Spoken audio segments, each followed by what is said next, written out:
Buenas tardes, Giovanna, ¿puedes escucharme con normalidad? Irma, ¿cómo están? ¿Me escuchan con normalidad, estudiantes?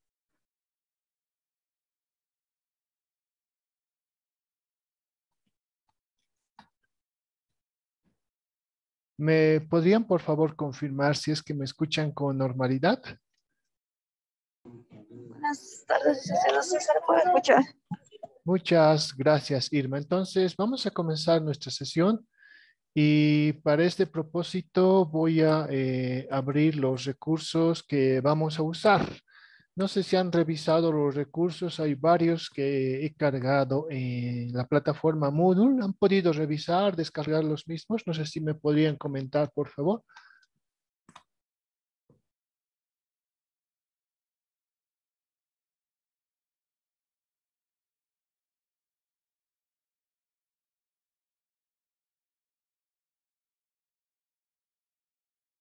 Estudiantes, ¿me podrían comentar un poco sobre lo que les estoy consultando, por favor?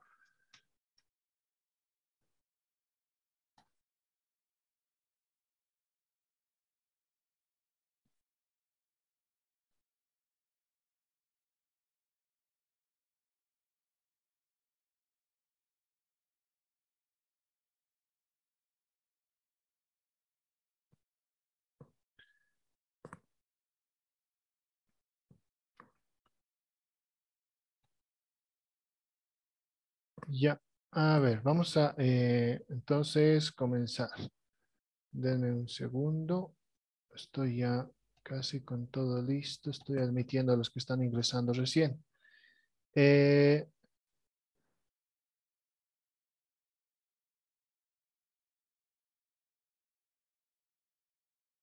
Muy bien, entonces, para los que han ingresado, igual vayan abriendo sus computadoras el gestor de base de datos, ya sea MySQL Workbench o el otro gestor que es SHAM, ¿no? Cualquiera de los dos, porque vamos a también hacer algunos ejercicios, entonces voy a tomar en cuenta participación a los que hagan los ejercicios. Entonces, rápidamente les voy a dar primero una breve introducción y luego en base a eso vamos a empezar a realizar los primeros registros. Entonces estoy compartiendo mi pantalla. Me van a confirmar si es que con normalidad pueden ver mi pantalla compartida.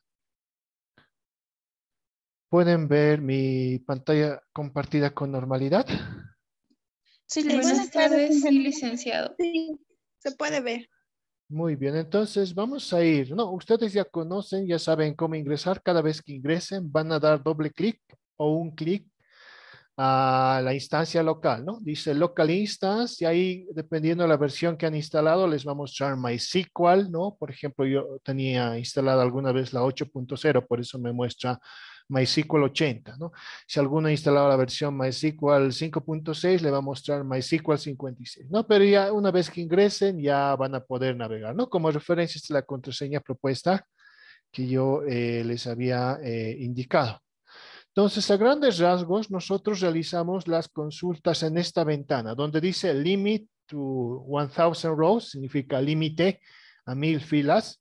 Esta ventana que estoy aquí yo dibujando es la ventana donde nosotros escribimos los comandos. O sea, ustedes simplemente dan clic o doble clic y con eso pueden trabajar. Y aquí esta otra ventana que dice Output en la parte inferior, está grande, dice Output, significa salida o salidas, ¿no? Entonces, cada vez que ustedes ejecutan aquí arriba una instrucción, aquí abajo les va a mostrar un resultado. Básicamente es así como funciona.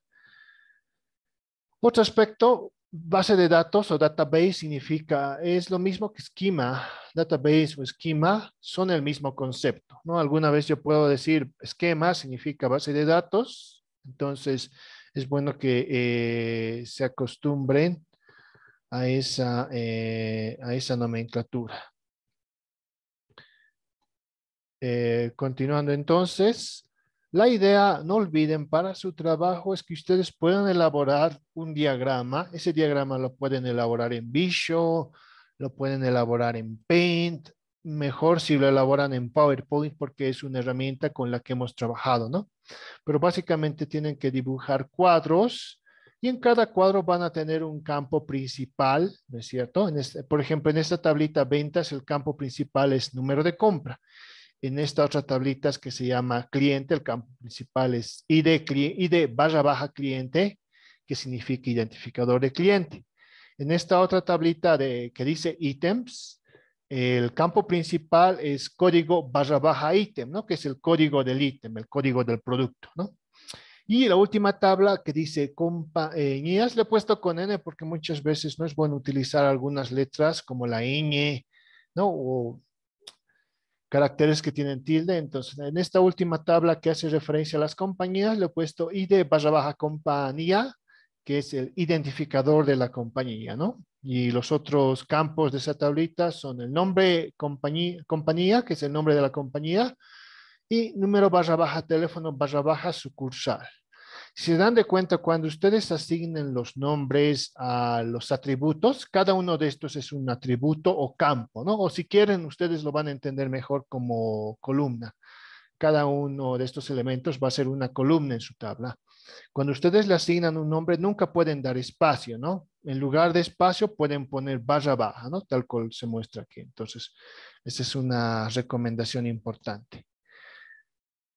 Luego vamos a ir a la base de la creación. Cada vez que nosotros necesitamos crear tablas, primero hay que crear una base de datos. Entonces, sobre una base de datos se pueden crear muchas tablas, ¿no es cierto? Pero si no hay una base de datos creada, no vamos a poder crear tablas y es importante que ustedes naveguen bien en la base de datos correcta, porque si no distinguen en qué base de datos están trabajando o a qué base de datos están apuntando, ustedes podrían crear las tablas, pero accidentalmente esas tablas los podrían crear en otras bases de datos, ¿no? Entonces, es importante saber la delimitación del campo. Es cuando ustedes juegan voleibol, ¿no es cierto? Ustedes juegan voleibol y no pueden salirse de ciertas líneas, ¿no es cierto? No pueden salirse. O en todo caso, por lo menos la esfera, la pelota, no puede impactar al piso fuera de un límite trazado en la cancha de voleibol, ¿no es cierto? Peor en fútbol, ¿no? Porque en voleibol el balón obviamente no tiene que tocar el piso, pero en un caso extremo el jugador puede sobrepasar cierto límite, ¿no es cierto? Pero en fútbol es peor, ¿no? Porque en fútbol la bola sí o sí dentro de un campo determinado tiene que estar, ¿no? Entonces, hagan de cuenta eso, que tienen que apuntar a la base de datos correcta donde van a trabajar, ¿no?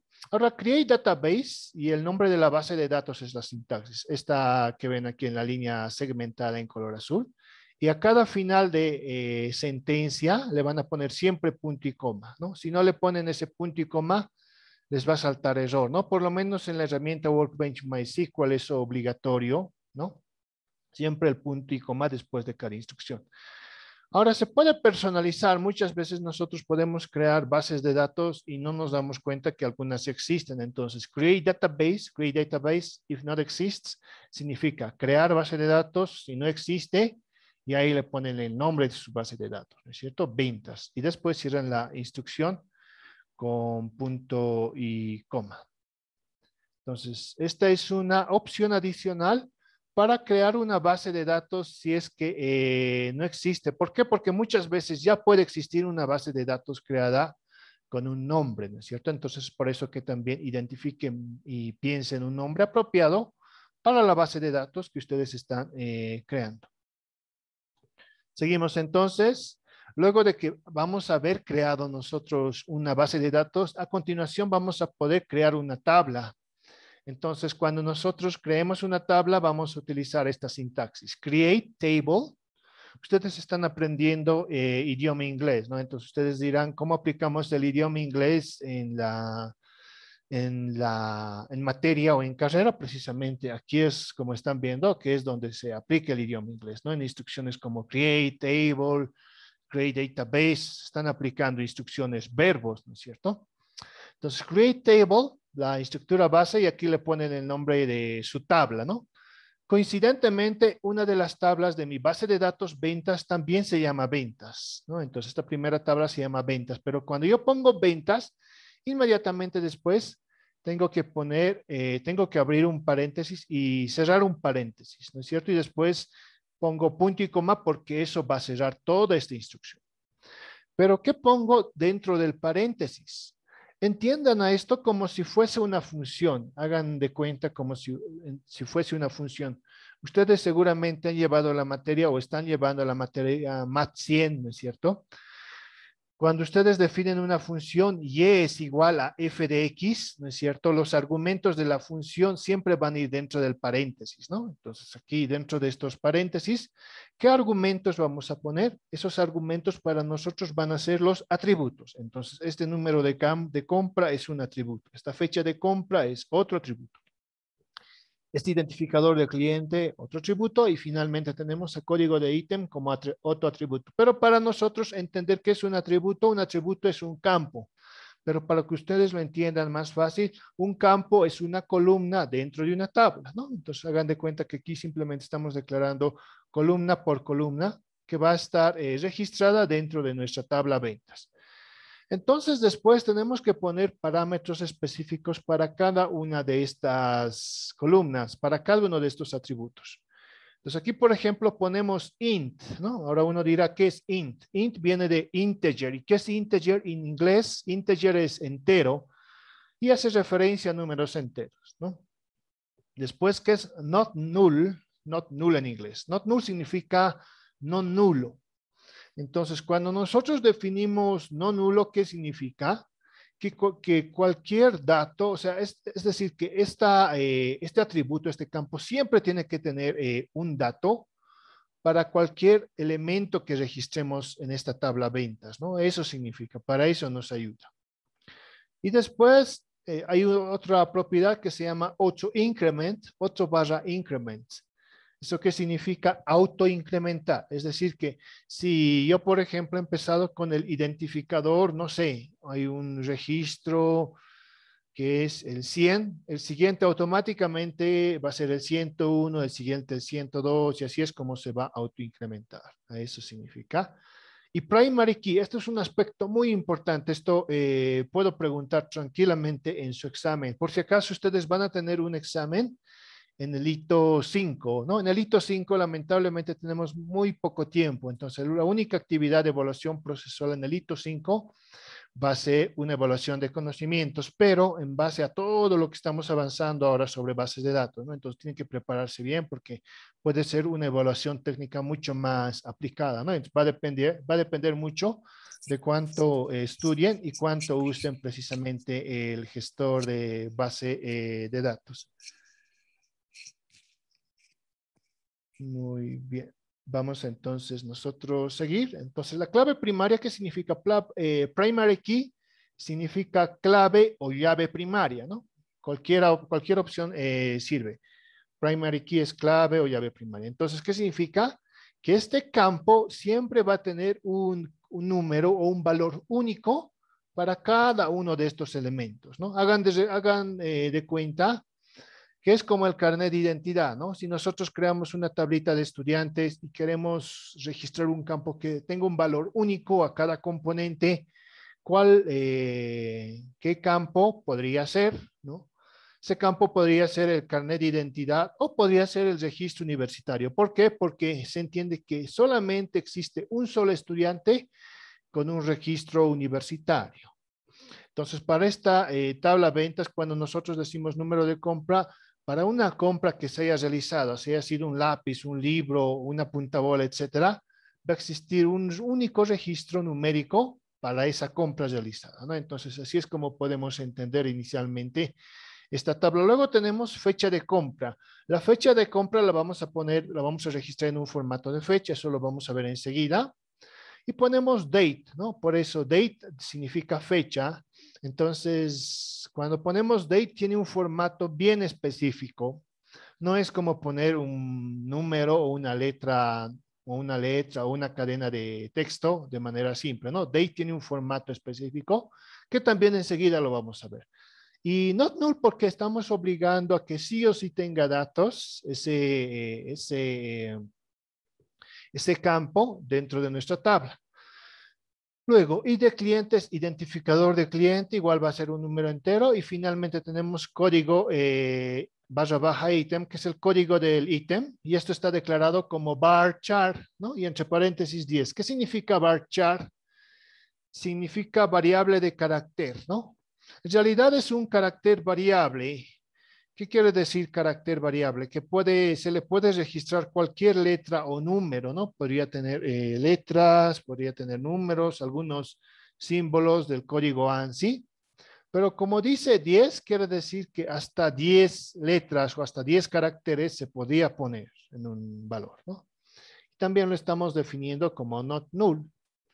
Y después de eso nosotros cerramos aquí esta instrucción. Entonces esa es la forma en la que nosotros vamos a crear una tabla.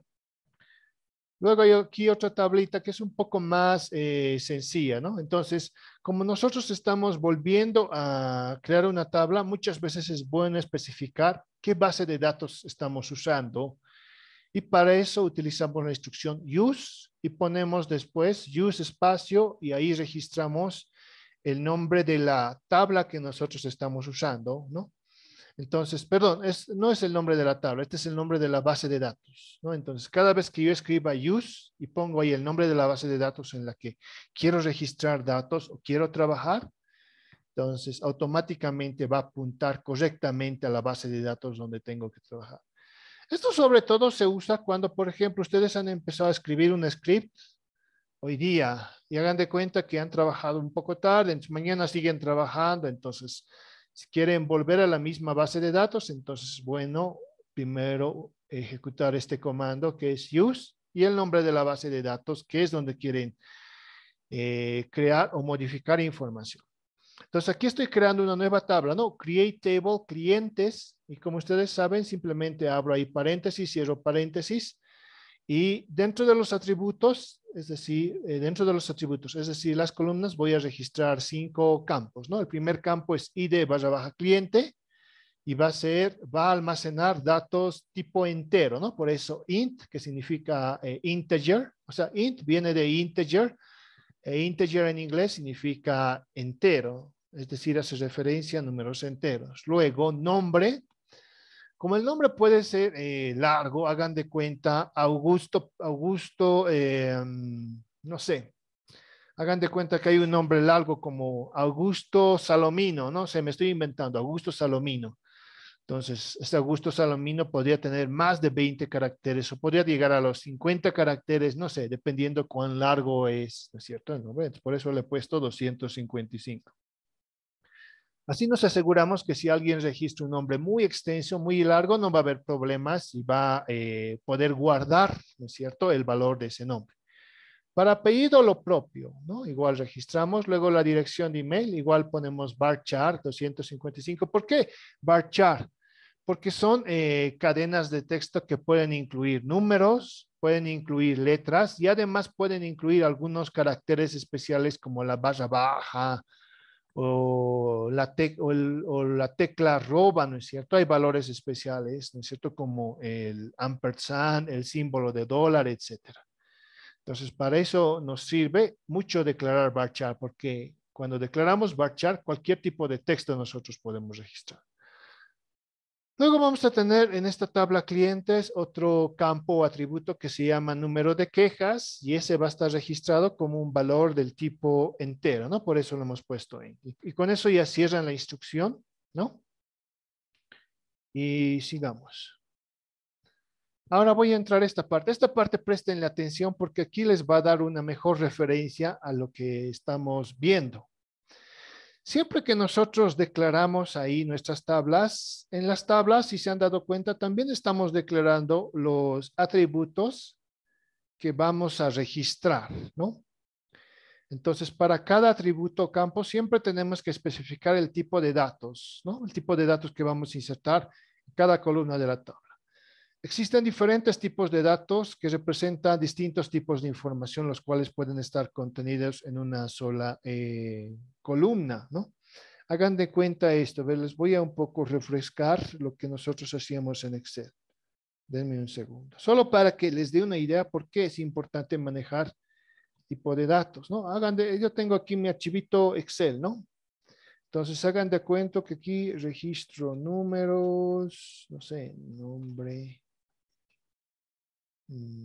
correo, por darnos una idea, ¿no? Entonces, si aquí, por ejemplo, ingreso números, se puede ingresar cualquier número, ¿no? Hagamos de cuenta esto. Pero ¿qué es recomendable? Ustedes recuerdan, nosotros pintamos, clic derecho, formato de celdas, y esto lo dejamos como número.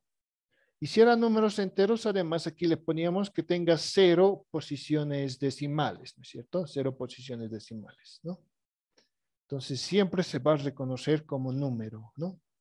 Incluso si está esto especificado como número, podemos nosotros tranquilamente realizar después operaciones, ¿no es cierto? Eso es lo que a alguno de ustedes le ha pasado, ¿no es cierto? Porque seguramente no se ha dado cuenta que cuando estaba aquí declarado el formato de celdas, tal vez estaba como texto, ¿no? Supongamos que está como texto. Entonces, aún así lo está sumando, ¿no? Aún así lo está sumando, pero podría causar en algún momento algún problema, ¿no? Miren, si le doy específicamente, si no está declarado como número, ya no lo suma, miren, ya no lo suma. Entonces, es importante a nivel de celda especificar qué tipo de datos nosotros estamos registrando. Hagamos de cuenta que nosotros estamos registrando una fecha, ¿no es cierto? Entonces, cuando nosotros registramos la fecha, igual tiene que tener un formato, ¿no? Porque nosotros podríamos poner, no sé, 20 quebrado. Ustedes, por si acaso, cuando escriben las fechas, escriben siempre el día, después escriben el mes, suponiendo que fuera mayo, y al final el año, ¿no? Esa es la forma. Pero para mí es diferente. De mí está en el sistema inglés. Entonces, primero tengo que registrar el nombre, después el día y después el año, ¿no? Así es como yo registro.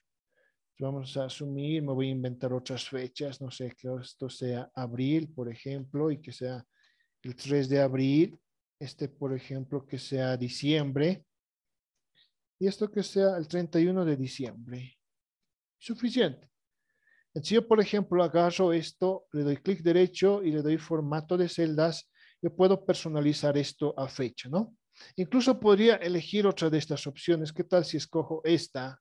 ¿No? Esta podría ser mejor, ¿no? Entonces, ahí ya me lo especifica mejor, ¿no es cierto? Pero esto se puede aplicar gracias a que yo aplique el formato de dato que esté en fecha, ¿no? Y es más útil. Pero ¿qué tal si yo le cambio aquí el tipo de datos, ya no está en fecha? ¿Y qué tal si hago lo siguiente? Formato de celdas, le pongo número, y aunque sea que tenga 2 decimales, miren lo que va a pasar, ¿no? Ya va a perder su interpretación, no se entiende, ¿no? Yo no sabría qué es este número si es que no está configurado como una fecha, ¿no? Si no está configurado como una fecha, puedo tener problemas.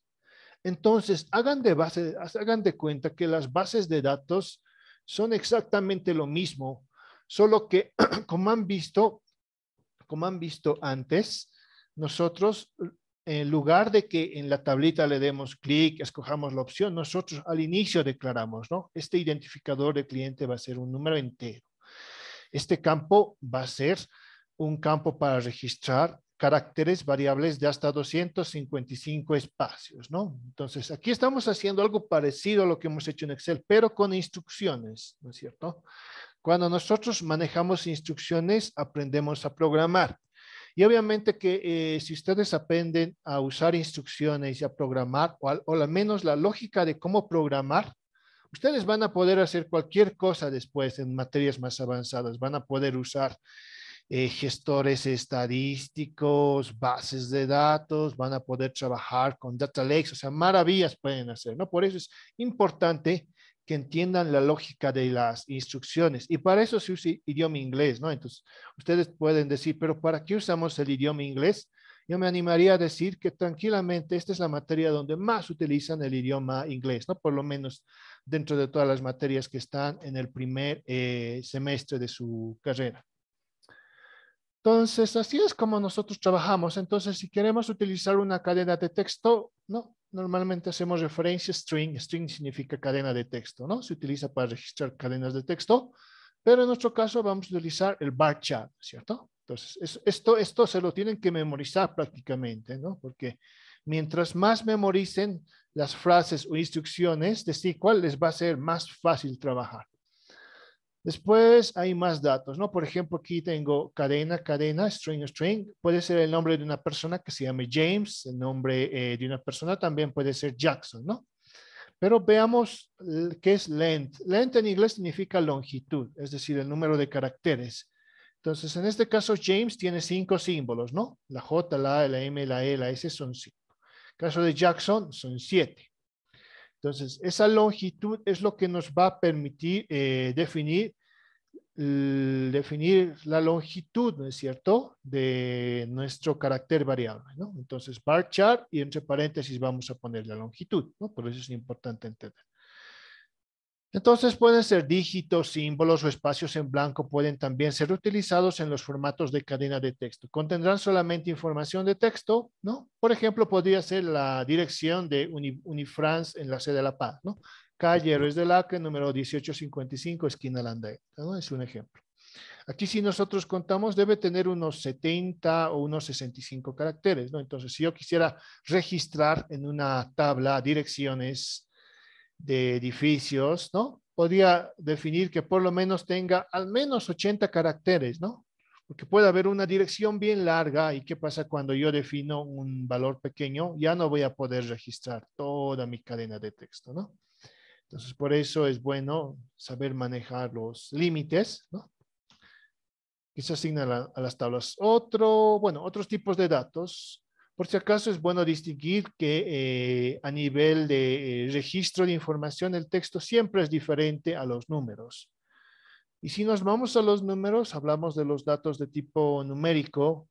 Lo que más usamos nosotros son integer, ¿no? Que son los valores enteros, pero pueden haber valores flotantes.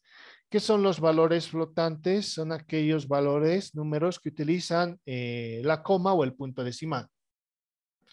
Entonces, ustedes saben que cuando se utiliza la coma o el punto decimal, ¿no?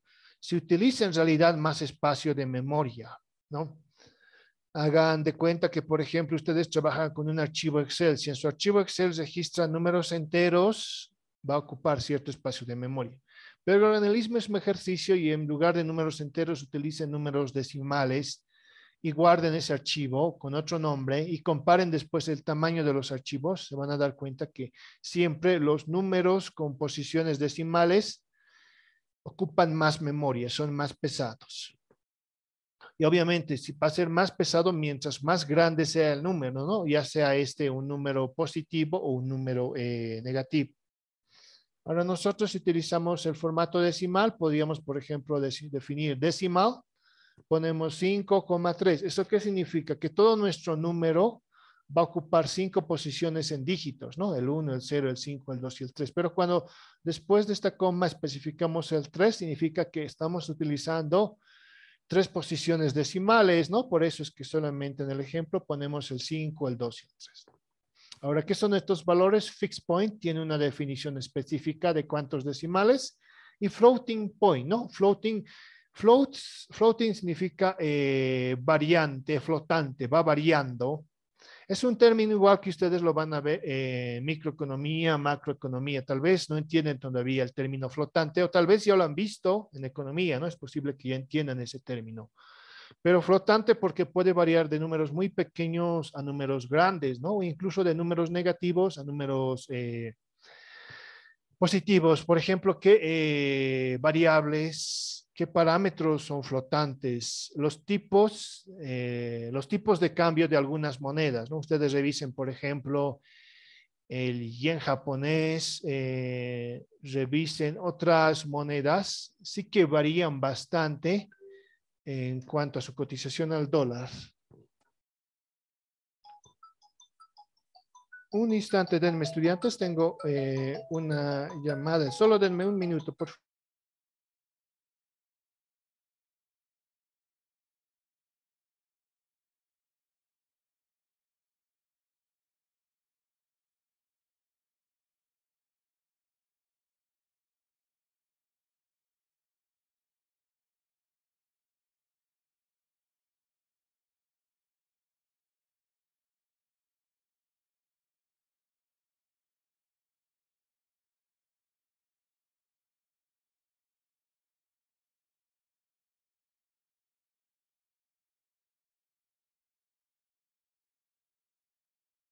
estudiantes, pueden escucharme con normalidad, ¿no? Usted tenía una llamada, pero se han confundido en el número. Bien, seguimos entonces. Ahora sí, vayamos a un dato que va a ser de mucha más utilidad, que es date, que es el formato que se utiliza para fechas. Pueden seguir viendo mi pantalla compartida, ¿verdad, estudiantes?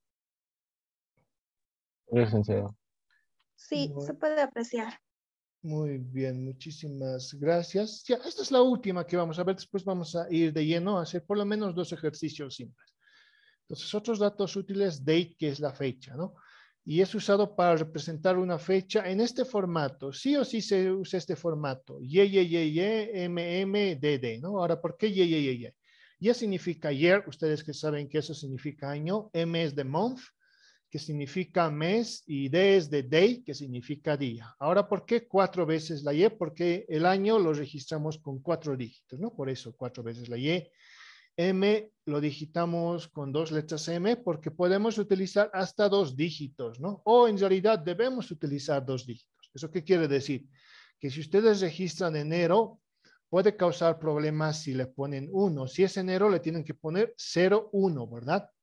Si fuese octubre, 10, ¿no es cierto? Y si fuese diciembre, 12, ¿no? Y el día igual, ¿no? Si por ejemplo fuese 3 de un mes, tendrían que registrar 03. Si fuese, por ejemplo, el día 27 de un mes, 27 va a trabajar normal. Entonces, ¿en qué rango puede trabajar este formato? Desde el 1 de junio del año 1000 hasta el 31 de diciembre del año 9999, ¿no? Entonces, tenemos todavía más de 7000, ¿no es cierto?, años para que tengamos en algún problema algún límite, ¿no? O sea que pueden utilizar cualquier valor de año. Desde el año 1000, ¿no? Obviamente no usamos valores tan hacia atrás, ¿no? Porque toda la historia, ¿no?, documentada vendría tal vez desde el año 1800, por darnos una referencia. Pero veamos entonces a un ejemplo, el 25 de julio del 2018. Entonces, ¿cómo tendríamos que registrar nosotros esa fecha? Comenzamos por el YYYY, que es el año, ¿no es cierto? 2018. Después viene el mes, ¿no? MM es el mes. Y el mes julio, entonces corresponde guión 07 y el día 25, ¿no? Entonces, así como nosotros vamos a registrar una fecha. Entonces, recuerden los tipos de datos, ¿no? Para resumir, cadenas de texto podríamos utilizar el char, el bar chart. Nosotros vamos a usar el bar chart, ¿no? El chart se lo puede usar casi de la misma forma. Vamos a utilizar date, podemos en algún caso utilizar datetime. El datetime es similar a date, pero además incluye otros dígitos para especificar la hora, ¿no? Ese datetime creo que no lo vamos a usar. Y también se puede utilizar un timestamp, ¿no?, que especifica además algunos parámetros adicionales. Tipos de datos numéricos, vamos a utilizar integer, que es número entero. En algún caso podríamos llegar a utilizar decimal, que son números decimales, numéricos, flotantes para números grandes y double para números más grandes, ¿no? Hagan de cuenta como poner una cifra que sea, no sé, 28.436.797,58 centavos, ¿no? Entonces, hagan de cuenta que para un número así de grande nos puede servir declarar este dato. Bien, entonces con eso ya tenemos una referencia inicial de lo que queremos, bueno, de lo que deseamos trabajar ahora. Por si acaso en 5 minutos se va a cerrar nuestra sesión, entonces si se cierra, se corta, al mismo enlace van a ingresar, por favor, ¿no? 5 minutos se va a cortar. Entonces, lo que yo voy a hacer un segundo es lo siguiente, denme un segundo, por favor. Voy a compartir ahora mi otra pantalla. Un segundo, por favor. Y vamos a comenzar a trabajar en un ejemplo sencillito. Por lo menos vamos a crear una base de datos. Y sí, una base de datos con una tabla vamos a crear, ¿no? Entonces, ahora sí.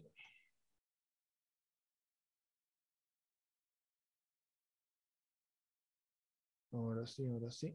denme un segundo, voy a comenzar de cero, ¿no? Entonces aquí ya me tienen que seguir, al menos los que quieren ganar puntos y replicar el ejercicio que vamos a hacer. Entonces estoy volviendo a compartir mi pantalla principal, ¿no? Entonces, ¿qué es lo que yo quiero hacer? Quiero abrir MySQL Workbench, ¿no? Entonces, yo vengo aquí y aquí si quieren escribo en el navegador MySQL, ¿no? Vamos a ver. Y automáticamente aparece, ¿no? MySQL Workbench, ¿no? Aquí, miren, estoy escribiendo MySQL y le voy a dar doble clic y lo va a abrir, ¿no? Esa es la forma más sencilla. Ahora, otra forma, tal vez si no tienen esta misma versión de Windows, ¿no? La otra forma sería manual, ¿no? Venir aquí a mi ventana y buscar dónde va a estar MySQL. Busco una carpeta que se llama MySQL, ¿no? MySQL, así tiene que estar, MySQL. Entonces tiene una muesca, yo le doy ahí para desplegar y me interesa trabajar con Workbench, ¿no? Tengo la versión 8.0, ¿no? Algunos tal vez tienen una versión un poco más avanzada que yo, pero seguro la gran mayoría una versión un poquito más antigua tal vez se ha instalado, ¿no? Entonces aquí al delfín yo le doy clic, ¿no es cierto? Yo le doy clic y automáticamente me abre esta ventana. Y ustedes ya saben que para comenzar a trabajar tengo que venir aquí con MySQL Connections, ¿no? Vamos a hacer el ejercicio más simple que es la creación de una base de datos. Hagamos primero este ejercicio con Workbench y después hacemos el ejercicio para los que tienen el gestor de base de datos SHAM, ¿no? Para los que tengan SHAM les voy a pedir que por favor cuando hagamos esa parte, alguno de los que tiene SHAM me comparta ahí su pantalla, ¿no? Su pantalla y ahí con el estudiante vamos a hacer el ejercicio juntos. Entonces yo le doy clic aquí, ¿no es cierto? Le doy clic y me abre esta ventana.